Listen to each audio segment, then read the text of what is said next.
Okay, because you are going to review your cat for your practical exam on Tuesday. Huli ka! Huli ka, Balbon. Okay, ganito gagawin nyo. So from the heart, so you have to cut it sagittally to expose the internal structure of it. So you have to study them. Okay. So yeah, after which you will study the arterial system. So before you proceed to the arterial system, you have to trace first the flow of the blood inside the heart. Okay. So palabas na tayo ng heart. So it will pass via aorta. Okay, because aorta will receive oxygenated blood and then supply the different parts of the body organs. Okay, so this is the aorta, and then aortic arch. From the aortic arch, it gives rise, gives rise to the different branches. We call this the brachiocephalic artery or the innominate artery. Now to the left is the left subclavian artery. Now the brachiocephalic artery will give rise to 3 branches.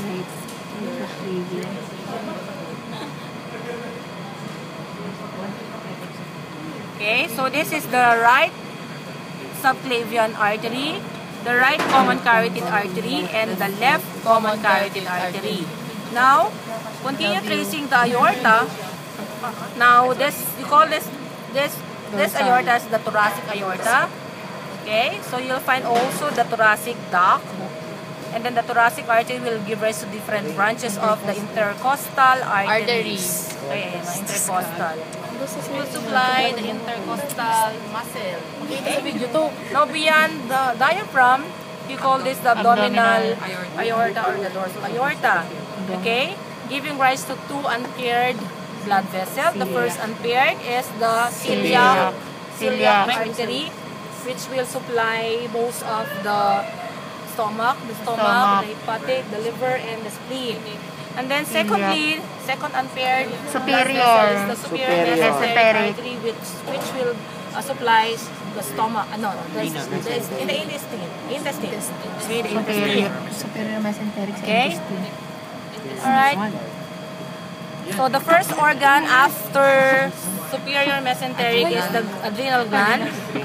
So from the adrenal gland, you will be able to identify the adrenolumbar artery. And next is the kidney. So here is the renal artery. Okay? So beyond renal artery, you will find several branches of lumbar. Okay, lumbar arteries. Ayan. Okay, lumbar arteries. And the last unpaired branch of the dorsal aorta is the inferior mesenteric artery. It will supply the colon. Okay, semicolon. It will supply the Okay, colon. so beyond this inferior mesenteric artery is a paired branch, a paired blood vessel called the iliolumbar artery, left and right, ha? So this is the iliolumbar. Pwede ulit yun. The iliolumbar. Ito ma'am, nabutol. Ito ba may Hindi sila pantay eh. This is the iliolumbar artery. Hindi pantay yung iliolumbar. Ito, iliolumbar. Ay, And then, next is the external iliac artery and the internal iliac artery. Okay. For the precava, Nasa for gilid the yung exterior. venous system, Ano nga kita eh. Oo nga. so this is the precava. Yeah. Ito naman, pabalik na yung blood, deoxygenated blood. Ito po, this is the precaval vein. Oh my gosh. And then, in tracing the precaval vein, the middle of which you'll find an unpaired blood vessel. We call this the internal mammary vein. Okay?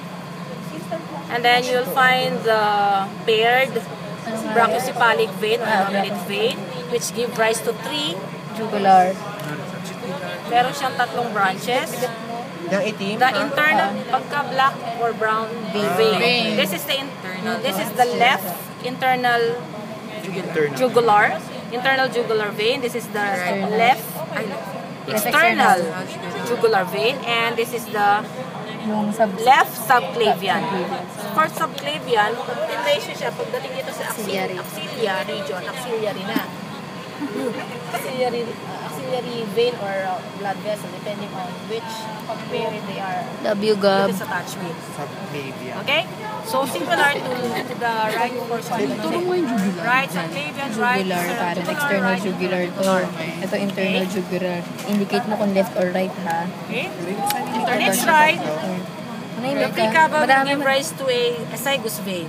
Okay? This is azygous. Azygous The azygous vein will, Aside. it has Intercostal intercostal veins. veins. Okay? Intercostal veins. Arteries yung kabila. Sa kabila, thoracic artery.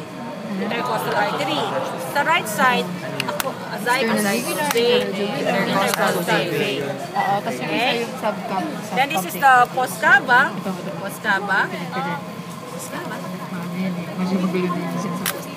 Okay? Post cava. So you have the adrenolumbar vein. Okay? This is the adrenal gland. And you have here the renal. This is the left renal vein. From the left renal vein, nakita nyo to? Yes. So this is the left ovarian. ovarian vein. Pag lalaki pa. Spermatic. So the right naman, the right ovarian vein is actually attached to the post cava. Okay, not on the right renal vein.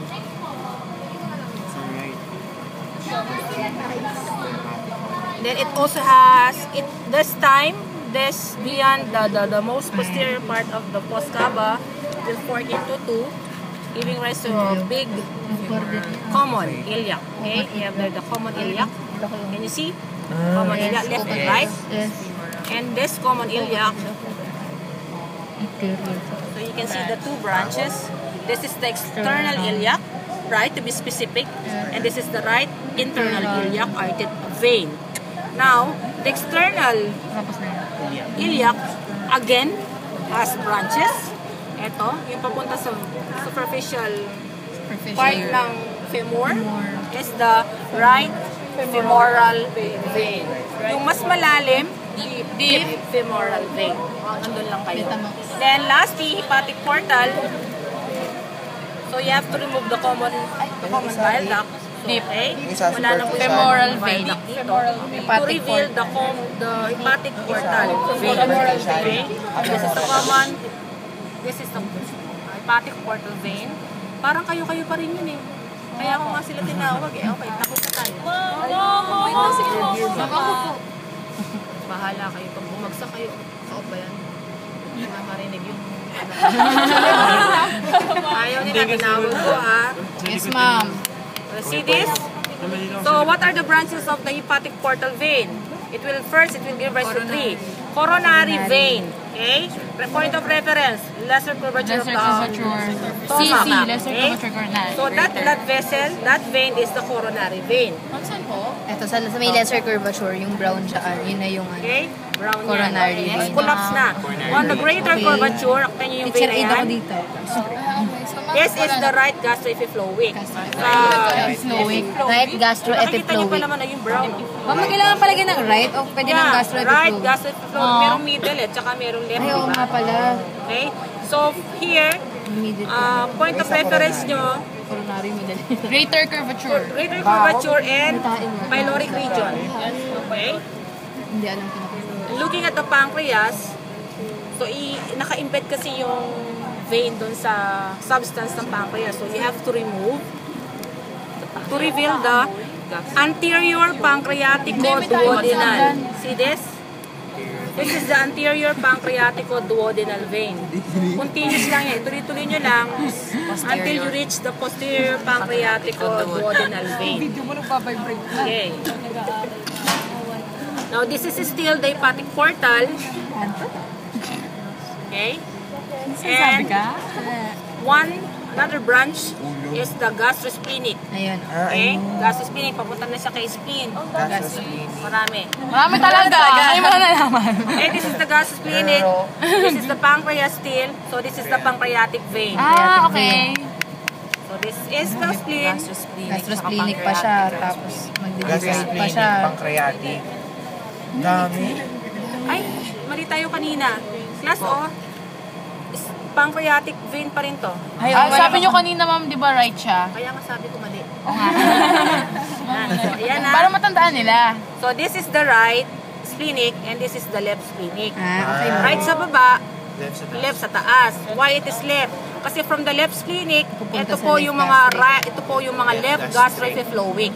Yep. Okay? Ay, oo nga, no. Sa middle, Left gastric. ito, ayan, ito, kitang-kita. This is the middle gastroflowing. Ano ba mo?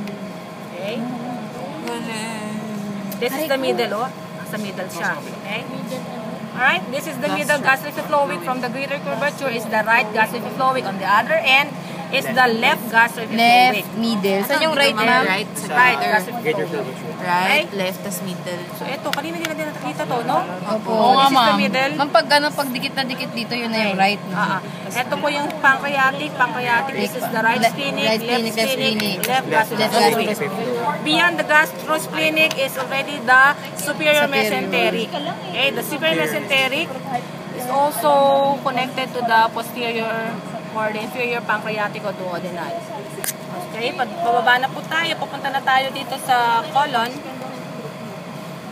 Ito na yung posterior mesenteric vein.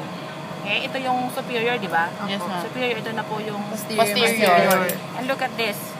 Di ba, intestine to. So, this is the anterior mesenteric artery. Trace ninyo, ayan, no? O, ano ulit pangalan? Anterior mesenteric artery. Thanks. Ikaw lang, di ba? Para Ay, marinig oo nga. Oo nga. Diretso siya sa intestine. Sa intestine. Sa intestine siya. Ayun. Anterior mesenteric sa intestine. Intestine. Tayo lang mag-aaral Okay. na.